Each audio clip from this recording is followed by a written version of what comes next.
And as always, the Ultimate Cleveland Sports Show is brought to you by FanDuel. As you all know, I love sports. I love them so much that I never want them to stop. But as the playoffs wind down, we get fewer games, and the sports aren't sportsing like I want them to. But FanDuel lets me keep the sports going whenever I want.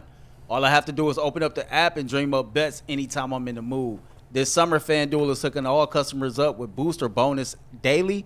That's right, there's something for everyone, every day, all summer long. Head over to FanDuel.com/UCSS and start making the most out of your summer. FanDuel, official sports betting partner of Major League Baseball. So the other day, Cleveland Browns safety Juan Thornhill sat down with Browns beat reporter Cameron Justice. And he basically said that he doesn't want the Cleveland Browns fans to lose faith in him. He understood that, expectations was high and he didn't deliver. And he is aiming for a Pro Bowl caliber year after working hard this offseason. He also alluded to that he deleted Twitter off his phone and he's basically fully focused on all players should football. Do that. So the question, are you still all in on Juan Thornhill? Well, we have a former NFL safety on the set with us, so it would be disrespectful for Jason or I to try to answer this question before we let the one who knows more about defensive back play than the two of us combined times infinity get the first shot. Tyvis, are you still all in on Juan Thornhill? I was never out on Juan Thornhill, so that you need to ask Garrett about this question. But for me, I was never out on Juan. I understood that he had some injuries last year that allowed him not to be the best him, but you wanted to go get a guy who played in the post that can make plays, and Juan Thornhill has shown you that he is the guy to do that. I mean, it was a preseason game last year against the Chiefs. Correct. And I think he the had pick six? had a really Chiefs. good game against them. So, and then he's made time and time again. He's come out the post and chased things down and made plays. So, when healthy, if he did that with a messed up calf last year, imagine what he would be like when he's 100% healthy. So, I think that he will have a really good bounce back season. I think he will make those plays because there will be plays to be made out of that post. If this guy was 100%, maybe against the Texans, maybe some of the things that happen don't happen.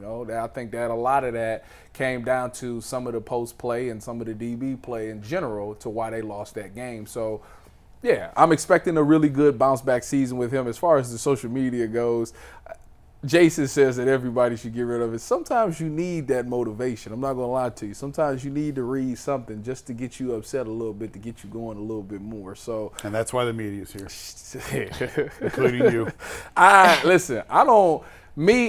don't really talk bad about no athlete. I give constructive criticism. I give the same criticism that a coach would give a player. That's how I am. That's how I present it. That's how I talk because that's how I was taught to be. So, yeah, there's nothing wrong with social media.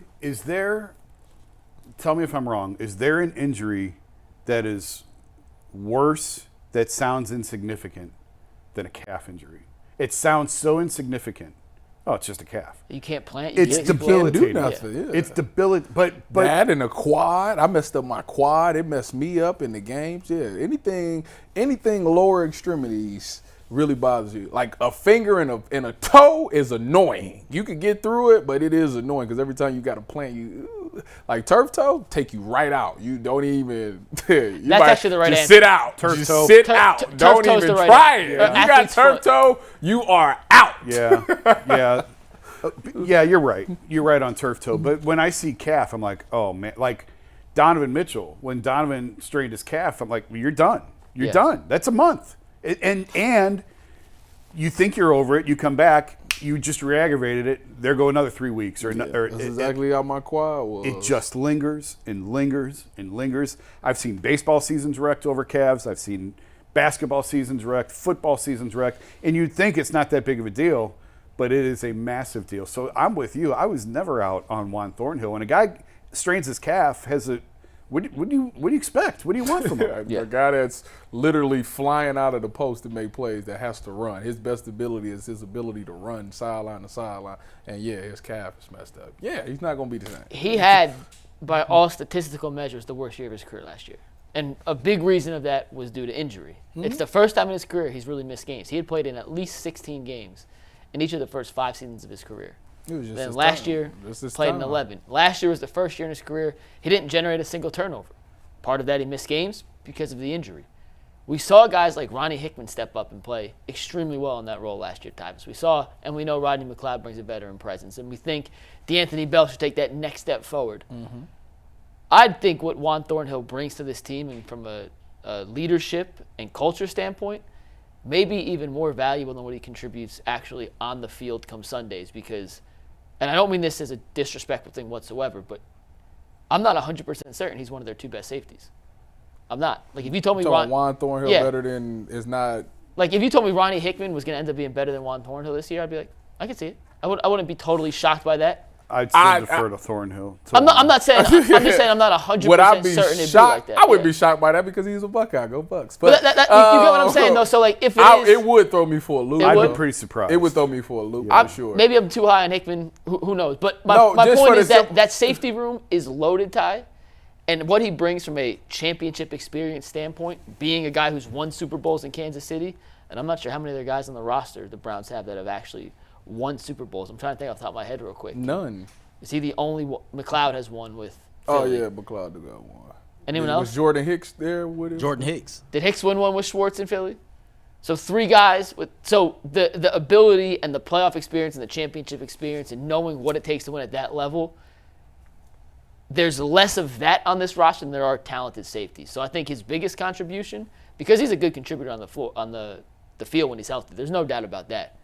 But I don't think you can replicate what he brings in the locker room and in the team meetings leading up to it. You know what I heard you just say? What? Safeties is not important to you. That's what I'm saying the opposite. I'm saying the Browns have prioritized that position so much that they have a plethora of talent. You don't think that the safety position is high value. How did you get that out of what I said? You just think that we just out there just to talk and motivate guys. That's what you got out of it. No, I'm saying they have so much talent in that room between Grant Delpit, who was on a Pro Bowl track last year, Juan Thornhill, you think anybody can go back there and just play? No, I think Andrew Berry's damn good at evaluating talent at that position is what I'm saying. It's cool. He found DeAnthony Bell and Ronnie Hickman out of nothing. Just saying. And they've turned into hell of incredible players. Like he just ain't important back You hit a nerve with former safety. I mean, listen, I'm trying to give him credit. I'm trying to say AB does as good a job as anyone in football at evaluating that position in terms of talent. Juan Thornhill's going to be just fine. Like I say, Mike is right, though. He does bring a lot. You know, this team talks trash. This team is more confident in itself. Why? Because Juan Thornhill is the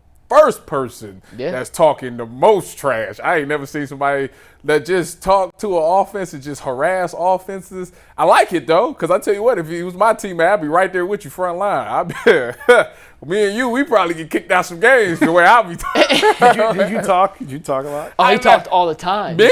Yeah. It depends on how I was feeling. You know, I had moments where I made it got out of line. Did you talk more at Ohio State or in the NFL? Oh, at Ohio State. Yeah. It was because listen. At Ohio State, what you gonna say? You know you about to lose. There's nothing you can say. I was talking crazy to Jim Harbaugh. What's the worst thing you ever said? Man, it's just so many. Or the best, however you want to categorize. Oh, the worst thing, I told you this multiple times, the worst thing I ever said is that I harassed a quarterback because I was putting him on game that his girlfriend was an Ohio State attendee, and I was explaining to him that it was several guys that was on the Ohio State football team that know her and are very fond of her. Oh, my goodness gracious. And I was just letting I never heard that story. I was just letting him know that, she's very giving. Oh, my. You said that to the man about his girlfriend? And he thought I was playing, and when I said her name, he was like, oh, yeah. So, yeah. Who was the quarterback?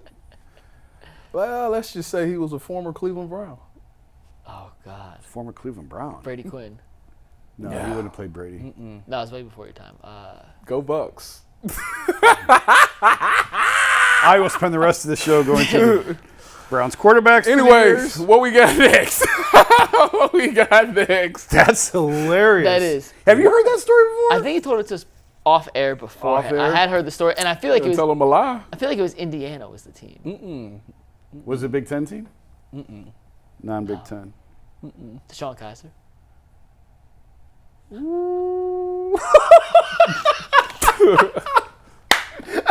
Good pull. From one Deshaun to a Deshaun. Maybe. Real quick, before we move on to the Guardians and the Orioles.